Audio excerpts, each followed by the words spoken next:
கொப்பளமாயி வடவேல் கருவனுக்கு குருநாதர கொப்பளமாயி நாராயண பெருமாள் கொப்பளமாயி பட்டி வெறுகி ஆழ்வாட மங்கி செல்வோ நினைச்ச காரியா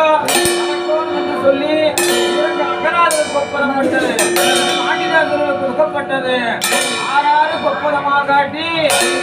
மலை கடவுளுக்கெல்லாம் ஒப்பதமாகி சக்கரவளத்தில் நெல்லளந்த மாற வந்த மக்களுக்கெல்லாம் நெல்லளந்து இந்த வருஷம் போய் அடுத்த வருஷம் வரவரையிலே கலையாம கொண்ட பூ வாடாம அண்ணனும் தம்பி மாமனனும் வச்சுன்னு அருகு போல வேரோடி மூங்க போல கிழக்கிழந்து எலுமிச்சங்கனி போல ராசமுகத்தோர்ந்து உள்ள மலையாம முருங்கப்பூ வாடாம கூட்டக்கலையாம குண்டப்பூ வாடாம அண்ணனும் தம்பி மாமனும் வச்சுன்னு அருகு போல வேரோடி மூங்க போல கிழக்கிழந்து எலுமிச்சங்கனி போல ராசமுகத்தோர்ந்து அக்கநாதர் சன்னதி வளர்ந்த மாதிரி இந்த குடும்பம் மலரோடு சிவநாராயண கோவிந்தா